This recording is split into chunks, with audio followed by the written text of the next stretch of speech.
Hi, everyone. Welcome to Pete's Epic Golf Podcast. Join golfer Pete as he interviews international and local golf experts and enthusiasts. Golfer Pete's guests are looking to share how his audience can improve their golf game by improving their mindset, skill set, and gear set. We ask our experts to share their practical tips on golf in one or more of these three core areas. Golfer Pete created his podcast as a resource for anyone who loves golf. Join Golfer Pete as he asks the questions we all need answers to in order to improve our golf game. Hey, I want to welcome our viewers to a very special podcast. We have a true golfer here. So, Andre, I want you to introduce yourself and what you do to our audience so they know that you are a golfer and you love golf, because we don't put you on the golf podcast unless you have a little bit of golf. And I want to tell you, Pete, that's kind to say I'm a true golfer. I would say I'm a weekend golfer, because as you know, the game is pretty hard. That's why these professional guys, they train every day. Yep. To get the best out of themselves. But I love golf. I'm a golf fanatic. I tell my wife all the time that, she actually, how I got into golf, let's start here. Yeah. That she actually bought me this gift certificate for some golf classes, way back about 8 years ago. And she never thought that nothing would have came with it. Like, oh, it's his birthday, I'm gonna get him some tickets or something to do something. And from that day, it's like that addiction, I got hooked in this game. So I continue to play, to train all the time, always want to go out there and play different courses. So from that time I got into golf, and until this day I just can't get away from the game. Mm-hmm. So tell us your full name and what kind of business you're in and who you serve out there. Then we'll get into some golf stuff. Perfect. So my name is Andre Wright. I own a digital marketing agency. Mm-hmm. It's called The Wright Consult. We focus on healthcare practices. So we help doctors scale online with any type of lead generation activities online. Like we utilize like Google AdWords, SEO, CRM systems we help them with, and social media management and marketing. So the idea is we help these doctors to drive growth and improve their visibility online. So that's what it's all about. And I also host a podcast called Your Company Health, where I actually bring on healthcare practitioners and professionals to tell their story, how they got into healthcare and where they're going. So that's a little bit about my business and my what I'm actually doing. I'm based in Johns Creek, Georgia, and I've been here since 2015. Lived in Arizona for around 8 years in Arizona. Originally, I came from Jamaica. I was born in Jamaica. My family and I, we moved over here, and we loved it in Arizona. So, and that's when, as I mentioned before, we got into golf. We moved here, and I continued the agency, and now I'm excited to serve, healthcare practitioners to help take their business to another level. If that answers a little bit. I love that. Plus, I love Arizona. I have a couple questions, but I'll share a story for our viewers about Arizona. So my daughter just moved back with her husband and baby about a month ago, but we would go out there for Thanksgiving. And of course, my son-in-law is a golfer, and the only way he could marry my daughter is he had to be a golfer. So he did ask me on the golf course at my country club. Funny story, but we'll go to that another day. So I'm out there in Arizona, and I hit my ball into the cactus, and I look in there and I'm going, this is Thanksgiving, so it's not high season for snakes and everything, but I see about 50 golf balls in this cactus area. Well, I'm a fanatic for finding golf balls. I grew up on a course that I'd go out and look for golf balls and sell them to the golfers. So I see 50 brand new golf balls in there, and I'm in there like picking up balls. And my son-in-law says, I don't think you want to be in there. Why don't you get critters in there that you don't want to be. So I said, okay. So I leave. I grab a bunch of golf balls. I'm walking down the fairway. I look down, blood's coming out of my leg because I hit a lot of the cactus. Didn't know, but it was just, I had long pants on too. Blood just coming down. I'm going, man, I didn't get bit by a snake, but I certainly got hit with enough that I'm just bleeding on the golf course. So, yeah. So what part of Arizona did you live in? Would you guys? So actually, I lived in Scottsdale, but okay.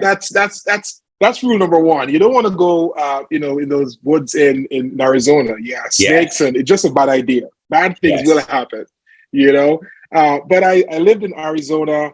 I lived in the Scottsdale area for since been there when I was there. So it's on the closer to the Phoenix or Scottsdale side, like on the border, but more the Scottsdale. Yeah. So it's a nice area with beautiful courses. Yeah. So, and I enjoyed it just like you. I enjoyed out there. People be like, why Arizona? It's too hot. But it's hot, yes. But unless it's hot, but it's not like, there's no humidity, right? So it's not like you're sweating all over the place and it's sticky but you're just hot and it's bearable. I mean, when it's not 120, right? When it's not 120, but in the winter, it's like the best weather in the country. Yes. People actually go down there to play golf in the winter. So it's a nice family atmosphere, and we enjoyed it immensely. So what was your favorite course in that Scottsdale area? Because I played about 4 or 5 of them. There are a bunch of them. I played this small one called Mountain Shadows. Okay. It's actually in Phoenix. So the each hole has its own character. It's really a nice course. It's a pretty it's decent. I enjoyed it. I played there all the time with my buddies. But there are a lot of different courses there. But to be honest, while I was living there, I never played a lot. Mm-hmm. I was limited to Mountain Shadows and some others, just to because just keep in mind that learning golf and playing golf is like you want to play the course that you're comfortable with, And during that period, it's until I came here in Georgia. My buddies and I, we actually hop around. We play different courses, and from Stone Mountain to Lake Lanier, just all over Georgia. So I would say, and there are actually, and this, there are a lot of courses down there, but I never played a lot. And there, I tell you, in season, holy mackerel, you better get your wallet out, because in season, which is the winter time, those courses go up to high pricey. Rate. Yeah. Unless I know they have local cards and things like that, but if you're like visiting and I used to use Golf Now. I go in there and I look. I use it too. It's like, holy mackerel, during the times when it's cool, you better be ready to put down a couple Benjamins, because you're going to drop. It's pricey. It is. So I try to. I'm part of the Players Club. So I try to, that option gives me the opportunity to play for a decent amount, different courses. Right. So that's that keeps it from my wife getting on top of my head. What are these charges on the budget? But I try to keep it in the Players Club. Yeah, that's always good. Now, do you go on like golf trips with your buddies to any particular destinations or things like that, like Myrtle Beach, or Destin, or anything like that? Or so I want to say, Pete, I've always wanted to do that. I have buddies they do that, but I have 3 kids. I never spoke about that. I have 3 kids, Mm-hmm. one 17, one 12, and one 5. So it's kind of tricky going on golf trips, Yeah. you know. And my wife, she travels for work a lot. She, she travels for work, so it's kind of tricky. But my buddies and we plan on doing it. The plan is to start with, Florida, Yep. somewhere close. Yep. Yeah. Somewhere close, so that's in the work, because I'm telling you, Pete, I've heard of that. That's something that I've always wanted to do. It sounds so good. Hey, you and your buddies, going on a golf trip. Oh, that's such a good thing, and it's on my bucket list. And sooner or later, I'm going to make it happen. Well, I'm going to give you a tip. This is a special tip. I got it from a couple weeks ago, and man, I'm putting it in my, let me think, whatever the term would be. So the guy was telling, he got married, and what he did was he told his wife, he says, we have a tradition that I go on my golf trips with, my buddies, and it's a tradition. So all of a sudden, she doesn't want to break tradition. So you guys got to start a tradition. And then next year she's going, Andre, you going on another golf trip? Honey, it's a tradition. And when you say tradition, they don't want to break a tradition. Then it's like you have carte blanche to be able to go each year, because you're saying, yeah, it's a tradition, and I just don't want to break the tradition. That's a good one. If you never had your wife bought that ticket to get your training, so she knows. Yes. She knows when you started. You're going to have to be creative. Yes, but you're going to have to start a tradition. You're going to have to be real sweet to your wife on this one. One thing I believe will work. That's my strategy. Is to get her buy-in. You just say, hey, wife, what about, we do a boys trip, and you can also do a girls trip. We can go together, and, while we're playing with, our golf, you can go to the spa, do something that girls do and ladies do. And I think, that's a better sell. For me at this stage. It definitely is. That's plan B. I had plan A and plan B to give you. So you jump to plan B. Use either plan you can, but the main thing is just getting out on the golf course with the blessing of your spouse. Because it's going to get in your mind. It's like, oh, I shouldn't be playing, and then all of a sudden you're not going to play the best golf. You're not going to play well. But the thing is, what I'm doing now, and so we actually came to the conclusion, because it was rough in the early stages, leaving the house for 5-6 hours, and with the younger kids, and that was pretty tough.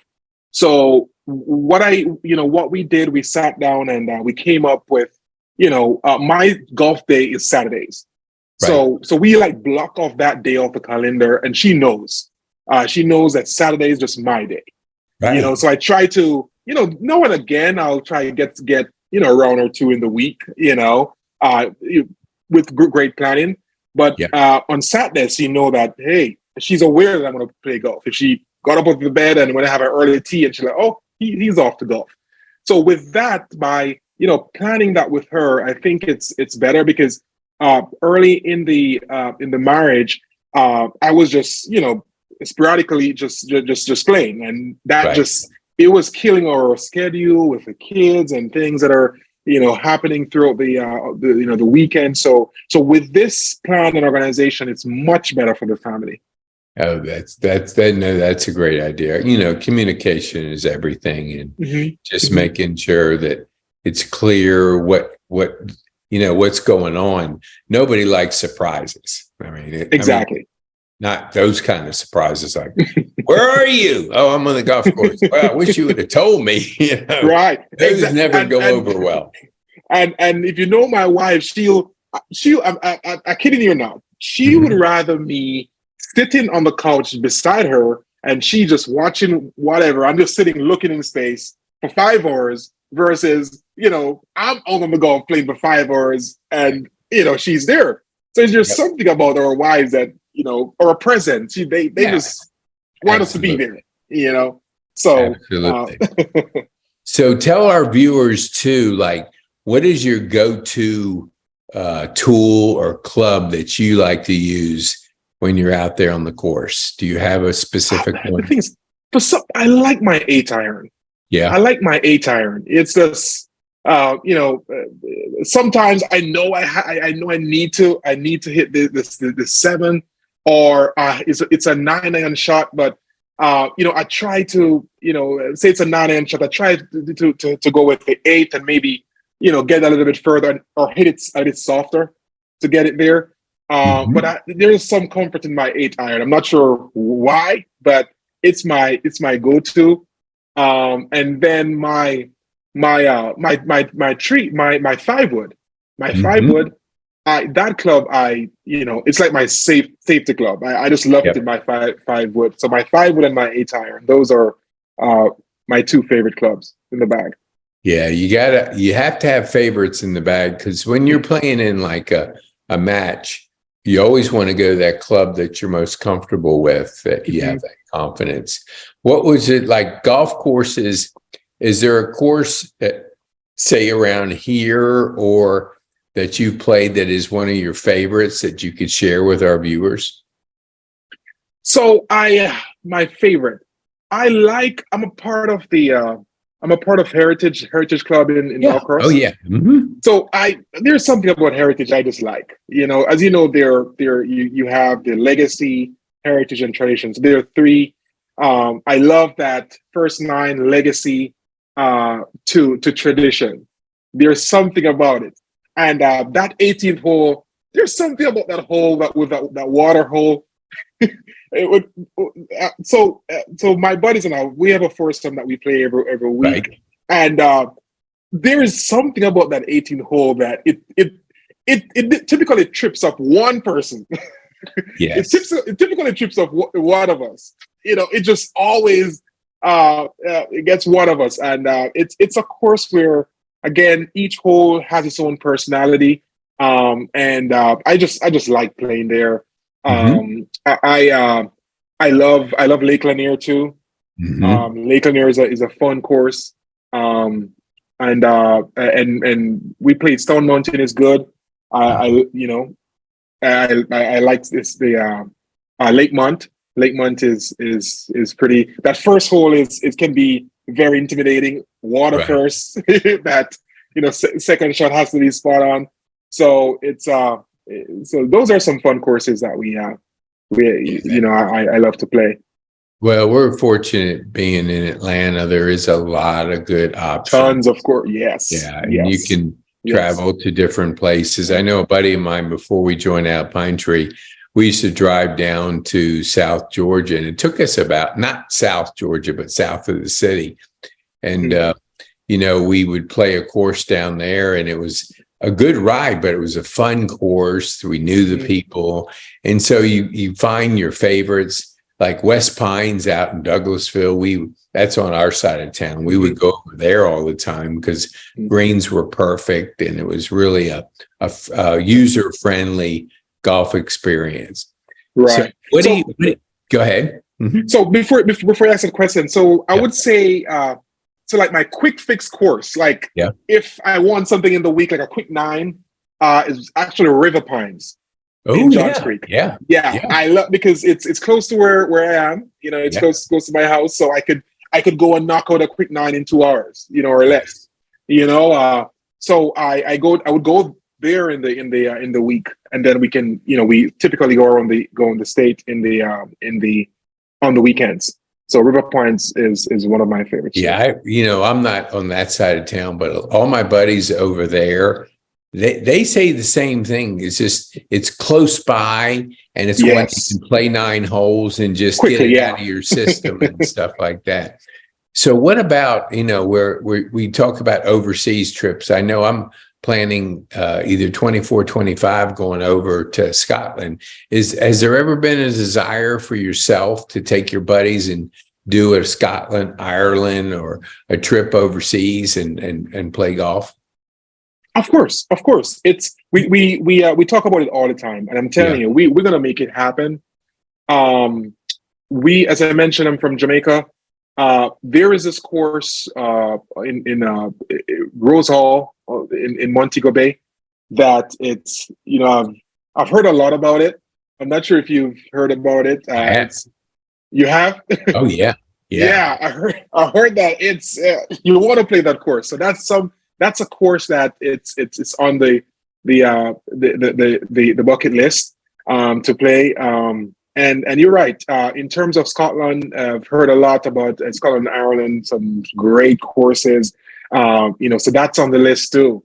It's just, I mean, the kids are getting older, so I'm getting closer and closer where I could, do more of those trips. And so yeah, of course, I definitely want to do that. That's something I want to do. Play different courses all over the world. That's a dream. What about it's been about 35, 37 years. So I did a West Coast thing and played Pebble and Spyglass and those. Yes, Pebble. Have you ever had a desire to go out there, or have you ever played any of those courses? We spoke about Pebble. I've never played those courses, but we spoke about Pebble. Pebble, that course is that would be definitely a dream come true to play there. And I'm telling you, that's going to be on the list. Yeah, it was fairly reasonable when I played out there. It was actually $125 plus my wife. It was $25. Now it's $575. Yeah, that's what I heard. And you got to stay in the lodge if you want to guarantee a tee time. So if you don't, then if they have availability, you can pay your $575 and play. But if you want to, obviously, if you're flying out there, you want to guarantee time. So you stay in the lodge, and that'll drop you probably $500. So, but it is worth it. I would tell anybody, one time for sure, if you can play it more, but that front nine, oh my gosh, number 7, 8, 9 on the water there. Oh my, it's just breathtaking. 6 coming up the hill there. It's a steep hill, and you're just, I mean, even to the point, I don't know if you ever saw it, but Jordan Spieth hit one to the edge of number 8 where the cliff goes down. And basically his caddy was holding him, and he was hitting a shot. I mean, he leans forward, he's gone. I mean, you drop about 100, 200 feet into the ravine, and that guy's hitting the shot. And it's like, when I see that, I go, oh my gosh, no way. But yeah, there's some pretty steep cliffs over there and some breathtaking views. So, yeah, it's on the bucket list. It's on the bucket list, and I know I realize it's very pricey now. You got it for $125. That's like that's you don't want to see that again. It was like I said, over 35 years ago. So I got an email about it was YouTube, the 10 most expensive golf courses in the world. It was. What do you think the most expensive golf course is today? Do you have any kind of guess? I would think if Pebble is at 500, I would think maybe around $1,500. You're close. It's about $1,100, and it's Shadow Creek in Las Vegas. And Pebble's about in the middle at $575, but you got Steve Wynn has a course up there that's about $800. Yeah. And you have some courses. I mean, do you imagine dropping $1,100 on a round of golf? I mean, that's beyond. $1,100 and 18 holes, and then you're finished, and you're $1,100 out of pocket. But they have a 9-month waiting list to play that at that price. Now they showed a couple, snapshots of it, breathtaking, and it was a Fazio design, I believe it was. Right.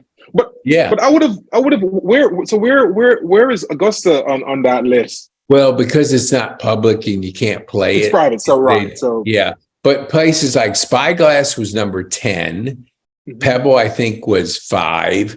And they even had some courses over in one in Australia, which was very expensive. I think that was about $850 around, and Royal Melbourne, I think, and they played a lot of top courses. And even I didn't realize this: the TPC Sawgrass, is like about $750 to play that course. Wow. Yeah, I played it years ago, and I wasn't even, I think I was about $100, but $750 to play that course now. So the top ones are getting a little bit more. You have to sell a couple websites probably to drop that change.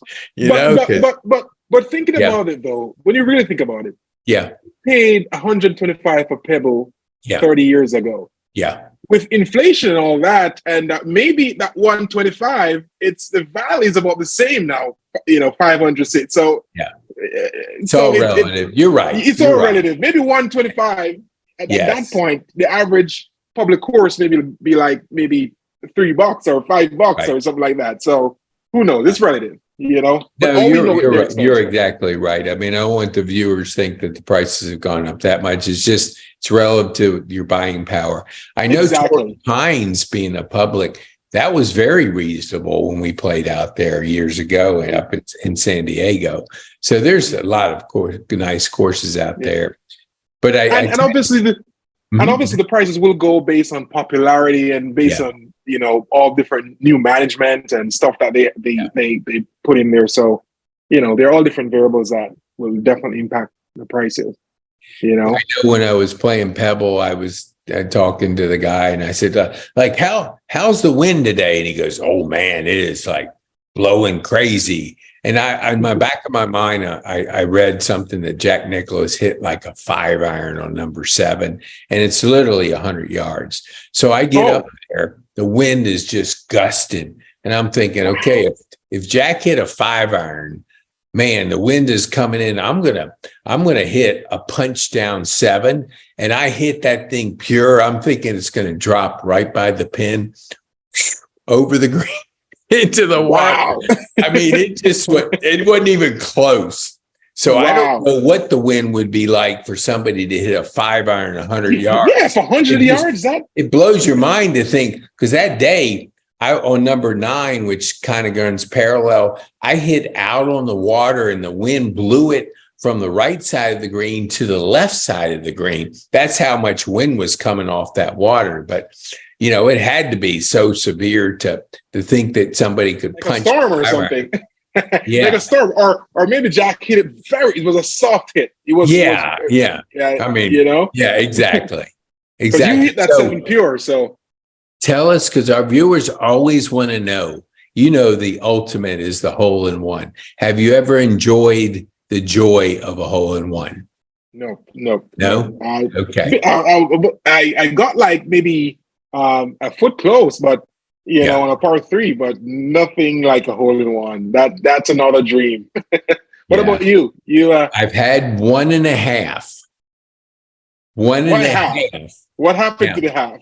Okay, so we used to sneak on a course in Richmond. It was Country Club Virginia, and a couple of my buddies, one was a member and the other guy used to be a pro. So we would always go out there in the wintertime. You always have 2 pins on the green because your traffic has to be spread out because you're not cutting the greens, but once, maybe twice a week or something. So the guy in front of us takes the pin, puts it on the opposite side of the green. They're not big greens, but still puts it on the left side. Well, I knock it into the right side hole. It goes in the hole, disappears. And I'm going, whoa. And they go, that's not a hole-in-one. And I go, yeah, true. So I decided to count it as a half because I have a buddy here that's got 2 hole-in-ones, so I have 1.5. So I said, now if I get another hole-in-one, I can pass you. So that's why I started counting that as a half. So I don't know if that's legitimate, but I'm still owning it.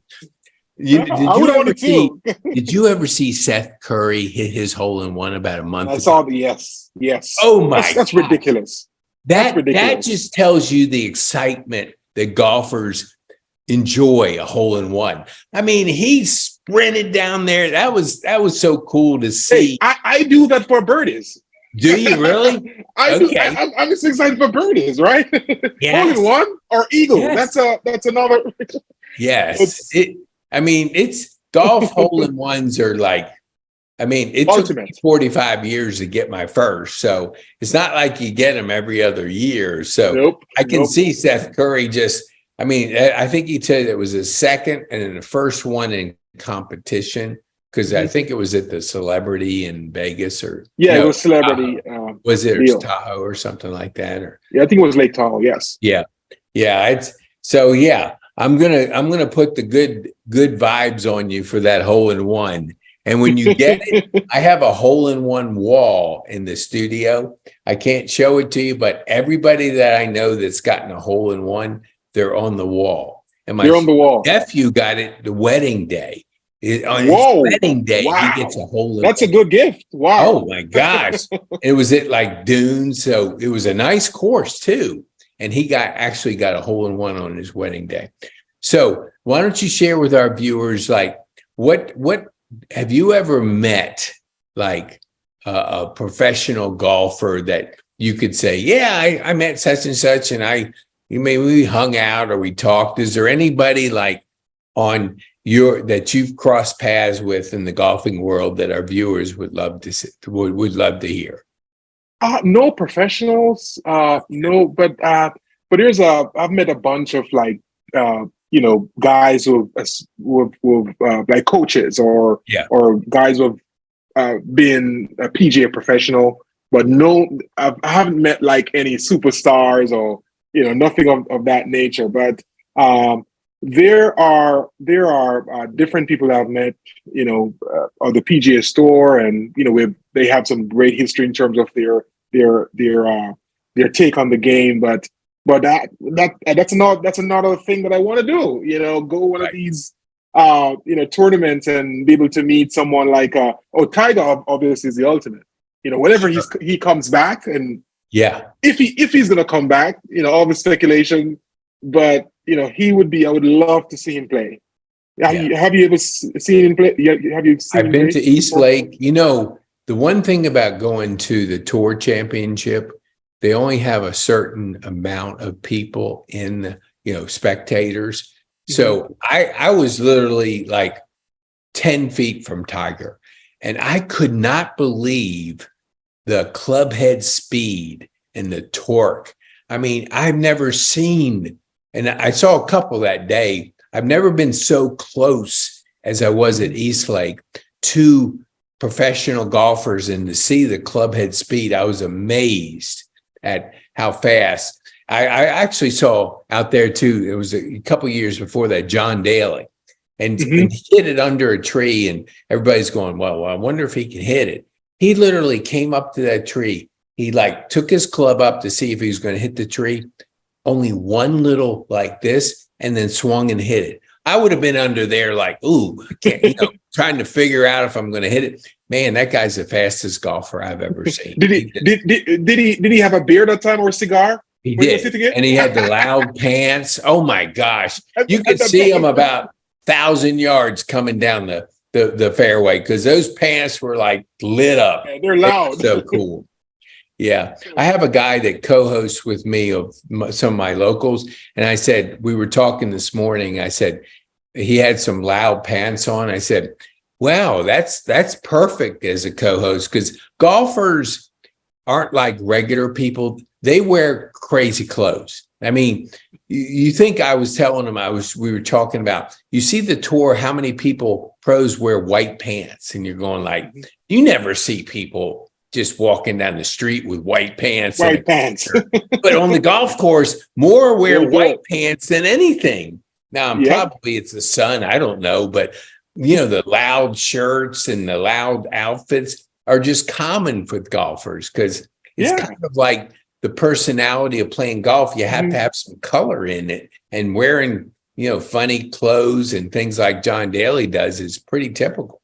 Yeah. And he's like, I mean, he kind of separated himself from the crowd. Like people will look for him for those pants. They want to see him wearing those pants, and because there's only one John Daly, So so he's watching him is fun, and the way he carries himself, it's just different. It reminds me of basketball, and this guy Rodman at that point. He's just loud and he's just different. But he plays well. Yes.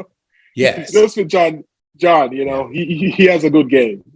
He does. And I've had a friend that that would go to the casinos, and he was like a PR guy for one of the ones, and I think it was Mississippi would go to. And he said of all the people he's ever met and played golf with, John Daly was the most enjoyable, down to earth, fun, and just like you just want to hang out with him.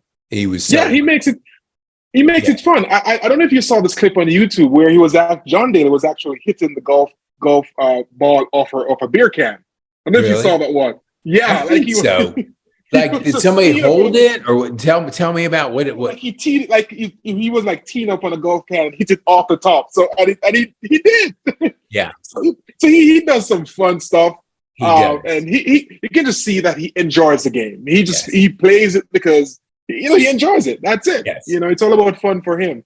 And have you seen his son play? He's pretty good. He's really good. Oh my gosh. You talk about, and I read the story or the documentary.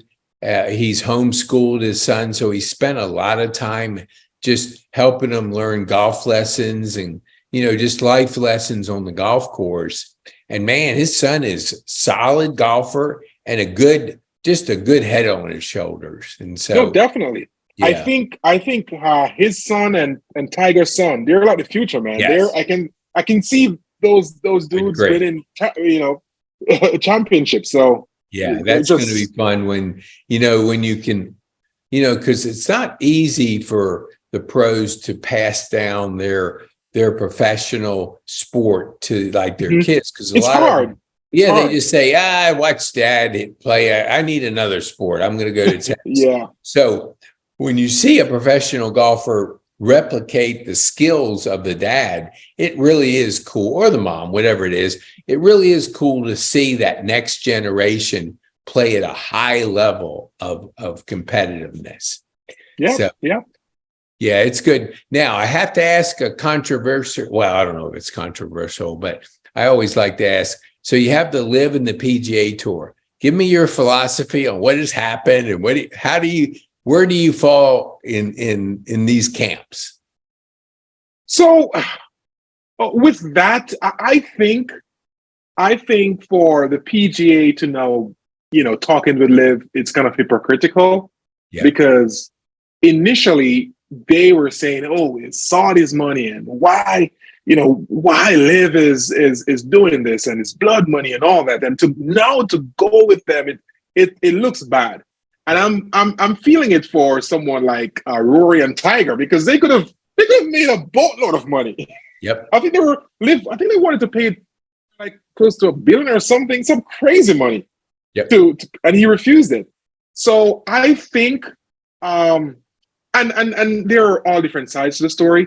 So I think this is what I believe happened. I think initially PGA still wanted to maintain status quo. Right, wanted to keep the PGA how it's always been, but LIV came through, and they're pulling part of the market. They're pulling market share. So what the PGA Tour realized, if they don't do something, eventually LIV is going to eat that market share, and then there may be no more PGA. They may not be so sustainable that tour. So I think you can see the hypocrisy on one side, but on the other, you can see the strategy in why they have to come together. And so that's my view on it. I like the fact that LIV is really it's a more open platform where guys are wearing shorts. They seem to be more comfortable. They can do in this. What I'm getting at is that with LIV, it seems that they're more flexible to the players. Where PGA has always been strict to the players and certain things that they can do. And we all enjoy that, flexibility in certain things. So I think if they get it right over time, it'll be good for golf, and so if they get it right. So I guess they're talking now. Tiger's now on the board of the PGA. So let's see what happens, And I think that's a good move because, I'm not, Jay Monahan, I think, blew it from day one. He took a hard position. He tried to put the moral issue. And you can never win a moral issue now. You can't. If you got a better tour argue a better tour, but don't bring in a crutch like that and use people to do that. I totally agree that. And I like that Tiger is in a position to influence, which I thought PGA just blew it. And I all my friends, I ask them, have you ever watched a live tour? And the ones that are like hardcore PGA, they like it. They haven't. And I've watched a number of them. They are fun. They're exciting. They're fun, yeah. Fast moving. The commentary is great. The team aspect is awesome. It's fast moving. I was talking to a friend of mine and we were chatting about Sunday afternoon. And maybe, I don't know if you do this, but you know, it's like you're chilling out on a Sunday and you have the PGA Tour on because you can take a nap, you know, and then wake up and see it. It's like, it's so like this. But the live is like, oh my gosh, there's a hitting shot. It's exciting. Yeah, and it's fast and all the shotgun. I didn't like that when they first said shotgun. I went, that doesn't sound. But it gives everybody the same conditions, because if you tee off in the morning and the wind is in the afternoon, you know, you might get through your whole round before the wind, and then somebody tees off in the afternoon. Man, they're just playing totally different conditions. So there's some aspects, and the traditionalists are going to be where they're going to be. But you always have to change with the times. And you have to. Hey, well, how can we attract more people to the game? And I think they've done a really good job of that. I think that's a good idea. So the saying is if you're not growing, you're dying. Yes. Right. So in anything that you're doing, you have to grow with the times. You have to move with the times. Like with any business venture, anything that you're doing, you have to, you know, do things to grow. It reminds me of, as I mentioned, you know, I'm from the Caribbean. It reminds me of cricket, right? Yeah. I remember when I was growing up with cricket, you have the 5-day cricket where people play like for 5 days, right? And you will watch the cricket and you'll see a guy just doing like this all day, not hitting the ball, just blocking the ball, and nothing has happened. So what the boards, they realize that they're losing the younger people. They're using the younger people because the game was, you know, wasn't so boring. So they introduced what they call the 1-day cricket, in the shorter version, where you know, things are faster. And the young people, they're more, it's more exciting, and people want to go, you know, and have fun. And until now, they have what's called a 20-20, just 20 overs. So that 20-20 can be done in 4 hours versus an entire day. So with that, you know, younger people, we just want to get things out of the way. You know, we don't have the time to sit for 5 days. So I think, just to go back to the golf, I think that's what the mindset with the Board of Live, or what they're trying to do, is to bring people more in the game and to grow the game, bring more young people in it.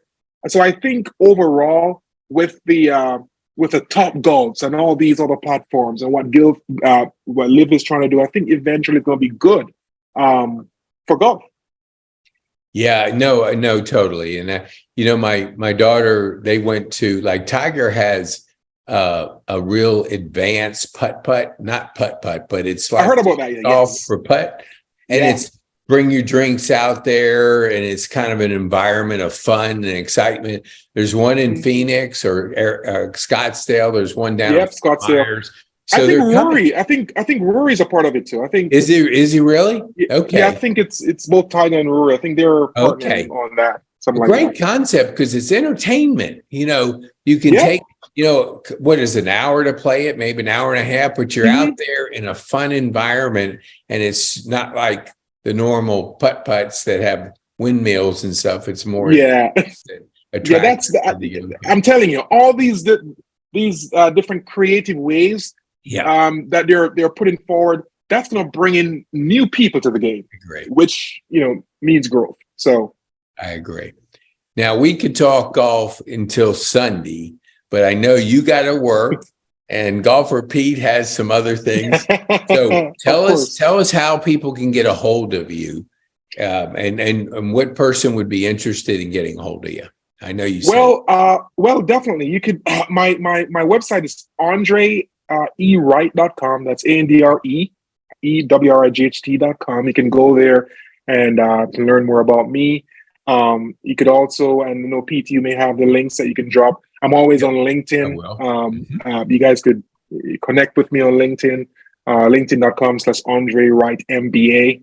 Okay. You can find me on LinkedIn, and you could just shoot me an email, and Okay. who knows, we could collaborate and go play around. You can Absolutely. email me at Andre at that's THE Wright WRIGHTCONSULT.com. So Andre at thewrightconsult.com. Shoot me an email. We add something to the calendar, and we can collaborate. That's awesome. So that's And me. we'll make sure we'll put the links in the show notes too. So Right. we always ask our guests, because we want people like yourself, interesting golf guests.